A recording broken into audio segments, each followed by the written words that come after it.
The white-tailed deer is America's favorite big game animal, and white-tailed deer farming is the fastest growing segment in the American agriculture industry.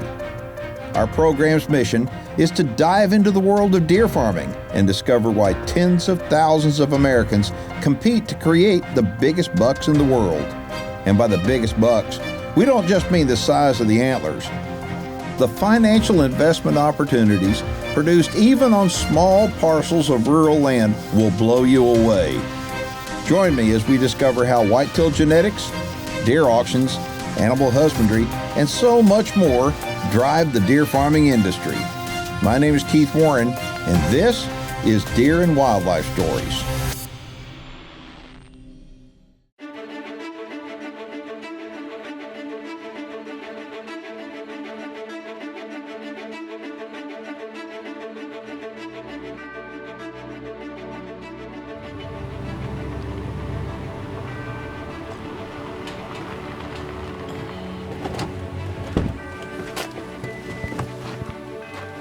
Well, howdy, Jesse. How you doing, Keith?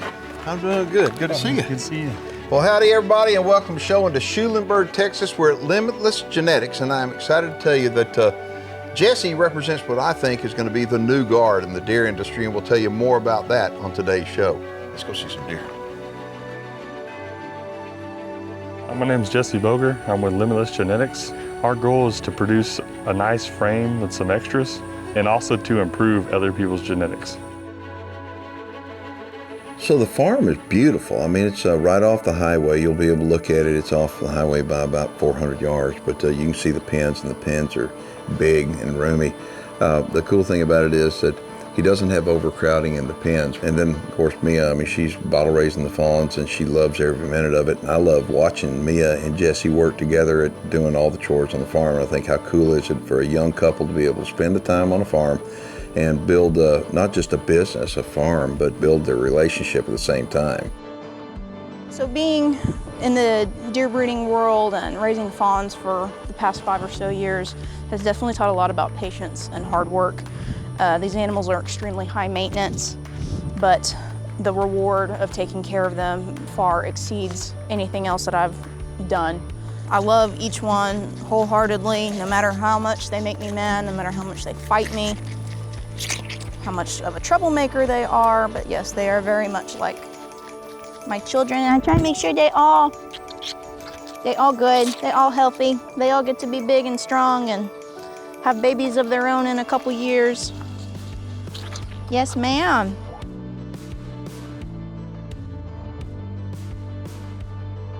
Here in just a couple minutes, Jesse and I are going to start tagging a couple of new fawns. One of the things that we like to do is to use the All-Flex tissue sampler. That way it already creates a hole for the ear tag, and we're already getting our tissue sample in the same time. It is created by All-Flex, and this is just to show you what a new one looks like, and we were able to get them personalized with their tag numbers, so that way we don't have to identify the sample later on. And then this is one that already has a sample in it, but you can see at the very top the tissue that came from the ear. But it is more accurate than doing a hair sample.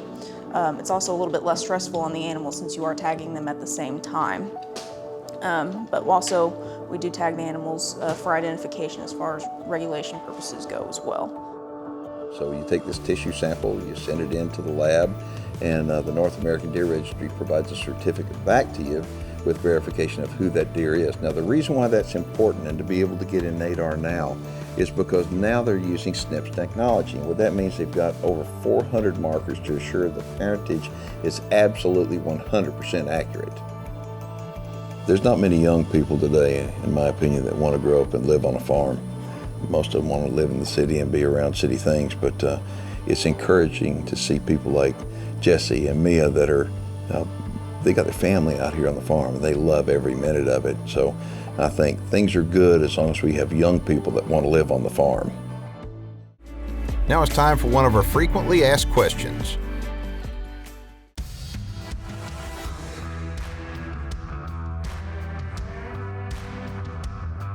Okay, so people often ask me, how do values get established for deer in the deer industry? And that's a good question. Well, one of the good ways to find out what deer sell for is to come to a deer auction. Right now, this is the Texas Top 30, and it's an event held every year.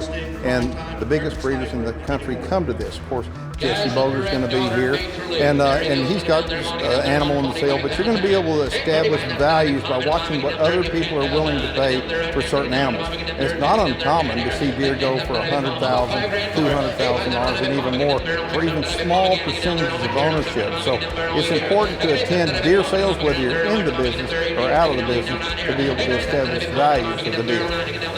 If you've got questions, we've got answers. Head on over to deerandwildlifestories.com and hit the FAQ tab, where we've got tons of answers to questions. And make sure to subscribe to our YouTube channel. The Deer Farming Channel is brought to you in part by New Dart, leading the industry in accuracy. All right, so we're going to start out here in the big pen. So how big a pen is this? This is new since the last time I was here. Correct. There's 2 5-acre pens, and we got it open where they can have all 10 acres of it. And there's looks like 18, 20 bucks in here, and they're all pretty good sized deer. Correct. Why in the world did you add pens on that are this size? Try to get them ready for when you release them and stuff like that. So majority of these would be stalkers and DMP bucks, so it just kind of gets them ready to where they're going. Okay, so these are obviously older deer. They look like 3-year-olds to me. There's majority 2-year-olds, and then there's a couple handful of 3-year-olds in here. Okay, so golly, they're big though. I mean, some of them are really exceptional. All right, so tell everybody what a DMP buck is. So basically, ranches will build a 5-acre pen or so, and they buy does and a buck, and then we're able to put those does and a buck in that 5-acre pen and let them breed for the full year, and then we release their fawns out. And then what happens to the does and the buck? They can get released out, and then in 30 days or so, you're allowed to bring them back in to breed again if you like.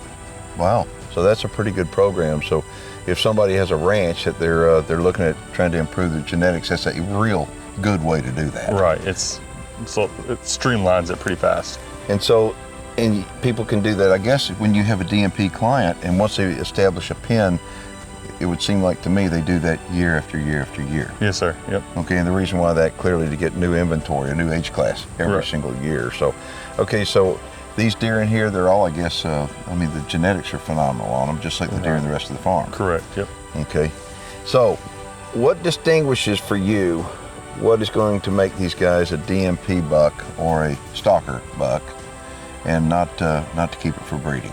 Basically, it's personal wants and needs for that client. I mean, they'll come out here and justify what they think is best for them and work around that. Okay, so somebody, when you come out here, and if you're going to come in this big pen, you better have a pair of binoculars. And the reason why is because these deer, they got plenty of room to roam. But plus, at the same time, this is like a soft release pen. Correct. It acclimates these deer to live out in the pasture. So that's good. I'm glad to see it. I mean, it's a long ways over there, and these deer have to work at it. A lot of these deer, I want to point out that when we're doing the show and you see all these deer in the pens, and they've got all this antler growth. That's what we like. That's what we're trying to do. They'll have all these stickers and all. When you wind up letting these deer go and they become wild deer out in the pasture, tell them what happens. They just clean up. You're taking them out of a controlled environment and you put them in an uncontrolled environment. They go back to their natural state. Yeah, and so what happens, a lot of people think, oh, that deer's got just too much stuff for me. I don't want to see that on my ranch. I understand that. I totally get that. 100% agree. But the whole deal is, that's the reason why I threw it to Jesse, because I'm always preaching, it's like those deer are not going to look like that when you put them in the pasture. You put them in the pasture, they've got the phenomenal genetics that if they're not stressed nutritionally or physically or sexually, anything like that, if they're not stressed, they're going to push all that antler growth. But when you put deer out of the pasture, they become stressed. Yep. That's just the way it is. And that's the reason why these big pens like this allow those deer to become acclimated and get ready for release. And also, by doing that, the survivability chances improve tremendously. Correct, yep. Yeah, so, well, that's phenomenal. Okay, so, yeah, see, you didn't have this last year. Okay, so last year I was out here and we did just really 2 segments on a show. Right. Because we shared the show with Connor up the road. Yep. And anyway, so I didn't have a chance to see everything that they've got here at Limitless Genetics. So anyway, this is a good opportunity for me to do so. And everybody in the industry is talking about a deer that you got out here by the name of Inception. Yes, sir. And you were so modest and all. It's like, and you haven't been breeding deer very long. Yeah. And so I'm really looking forward to seeing Inception. Sounds good. Okay, all right, let's go look at some more deer. Your buck, the buck that really puts you on the map is named Brain Freeze. Correct. Okay, and so we filmed Brain Freeze. He's an unbelievable deer in the industry. And at the time, he had his antlers still on him. I mean, he looked really, really good. But we were out here last year and we filmed Brain Freeze, and he had his antlers cut off. Right. And the reason why was, tell him. He tends to start rubbing pretty early and kind of damages them. This year he decided a few days ago that he was going to break the tip of his main beam off. So in that case, it was safer just to cut him and keep him healthy. Yeah, I mean, there's no need to, you already know what he's going to do, so you might as well cut his antlers. So exactly. The point is, Brain Freeze gets huge, okay? Now take a look at these Brain Freeze 2-year-olds in this pen. These are all out of Brain Freeze? Yes, sir. Yep. Holy smokes. I mean, they're huge. I mean, but who is that guy right there? That's Inception. That's what everybody's talking about. That's goodness gracious. That's our favorite 2-year-old this year. Yeah, I can see why. So give a pedigree on him. He's Brain Freeze, Express, Easy Does It, Free Agent, Dream Buck, Orange 312. Holy smokes. Yeah. But he's stacked. Yep. I mean, so, okay, he was born here? Yes, sir. Yeah. Is he a result of AI or not? No, actually, that's a lot from a live cover. Really? Yep. That's cool. Okay, how wide do you think he is? 32, 33 maybe? Yeah, he looks good. Okay, so compare him to his dad, okay, at the same age. I mean, how does he look like compared to Brain Freeze? He's got some similar beams, but other than that, I mean, he's a lot more wider. I mean, he's going to be close to, I mean, he's almost 10 inches wider. I mean, his tines are a little smaller than Brain 2, but he's got pretty much everything else. Do you have any partners on him yet? Yes, I got 5 partners. We got Double Dime, Gonzalez Whitetails, Mossy Rock, San Jose, and myself. That's cool. And partnerships are fantastic because it allows people to get in on a deer. You lower your risk on the deer, clearly. Yep. But you're able to get that deer bred out within the industry, 100%. and you're able to prove that deer. And so if you're a deer breeder and you're interested in trying to get your hands on some good semen and be able to prove deer and deal with reputable people, I would encourage you to look at partnerships, and you do partnerships quite often, don't you? Yes, sir. Yep. And so it's not any kind of new business deal to you. You're used to structuring them. But what's going to happen with these guys, other than like Inception? You're going to use him throughout the industry. They're going to use him to breed, and you're going to keep him. What about these other guys?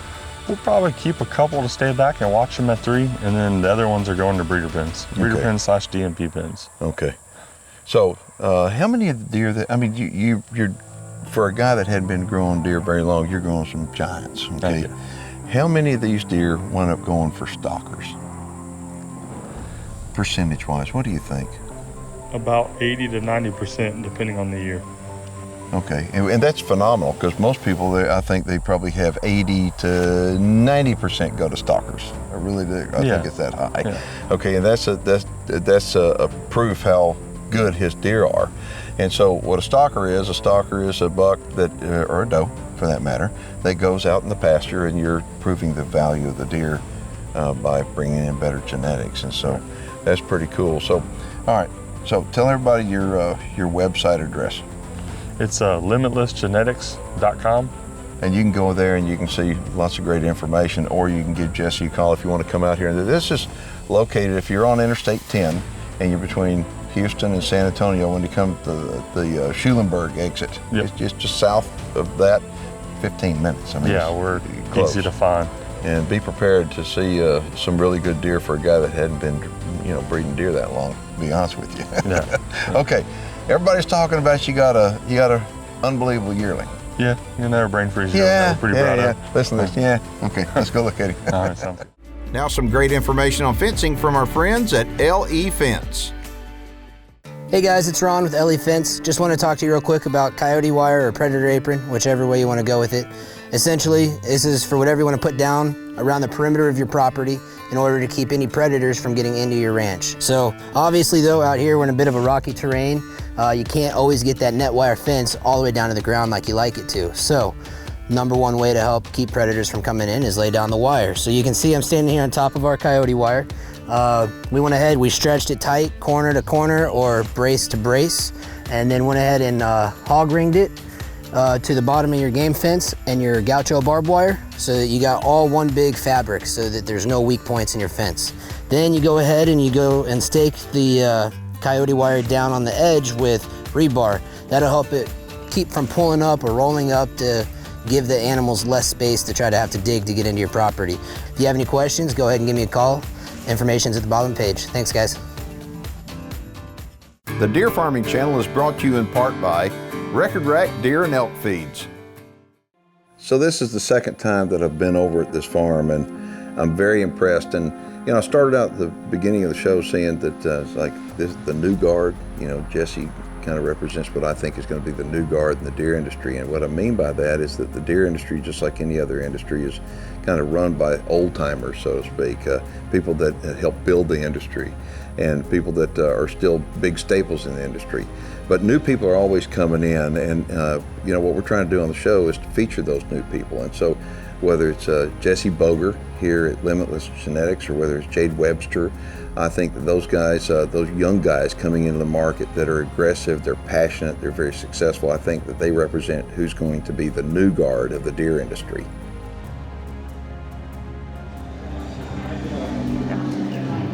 So Jesse and I are here at the Deer Breeders Convention. This is the August convention. It's usually one of the bigger conventions for deer breeders throughout the entire year. And usually around the summer shows, this is our chance to show off the bucks that we've been growing throughout the year. Everybody gets to showcase what they've been able to produce. And then the auction part usually consists of us selling new fawns from our recent breedings from the year before. Also any open does that we have. And then we can also choose to sell those particular does to semen or bucks off our farm. So it really just kind of helps get the next generation of deer ready into other people's facilities. Deer farming world is unlike any other business world I've ever been in. Deer farming world, your competitors are your helpers or your friends, and sometimes they're your partners. And so when we talk about partners on deer, it's important to be able to partner up with deer because of the relationships that it brings and the opportunity that it brings. Partners allow you to minimize your risk on a deer, and it also allows you to be able to get the semen from those deer out in the industry used on different herds, so you can see how that deer performs with different breedings. Not only do we partner with our own deer, we do partner with other farms on their deer. So a couple new bucks that we're excited about is Major League at MVP Whitetails. He's a horsepower son on Easy Does It on Yellow 122, which is a super doe for the refuge. And then also we're partnered with MVP on Supreme, which is another horsepower son, a Triple Crown on Black 1. Just a beautiful yearling with the right look.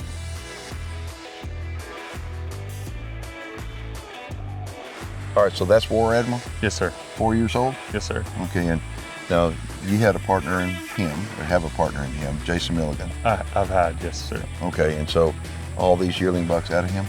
Actually, most of these are brain freeze yearlings. Okay, all right, so why do you have him in here with them? It lets him be the dominant one. And lets know he gets to eat first, he gets to drink first, gives him the best chance to grow the best set of antlers. Okay, well, they're good all the way across the board. They're real nice. Okay, but you got one last pen of yearlings I want to take a look at, and you got one buck that everybody's talking about. Yes, sir. Let's go sell. All right.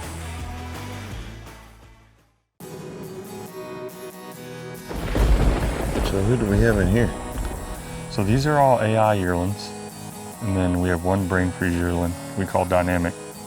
And then there's one 2-year-old we call Chaos. That's got to be Dynamic right now. Yes, sir, yeah. He's the big one. Goodness. Holy smokes, that's got to be the best yearling you've ever raised. It's definitely the biggest, that's for sure. Oh my gosh. Pedigree on him. It's a brain freeze express on a double bred Texas Queen doe.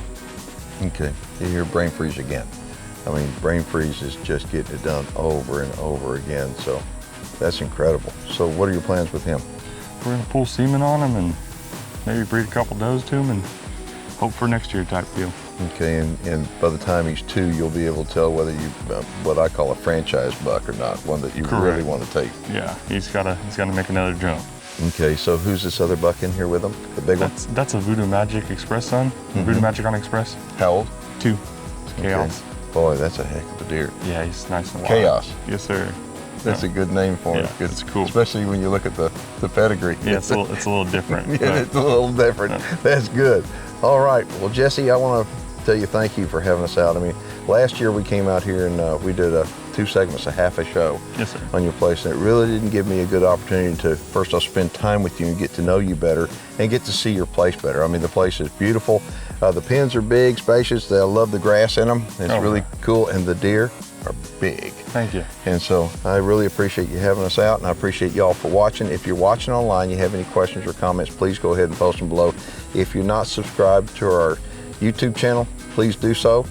And Thank you for coming out. well, thanks again, and I'll see y'all next time.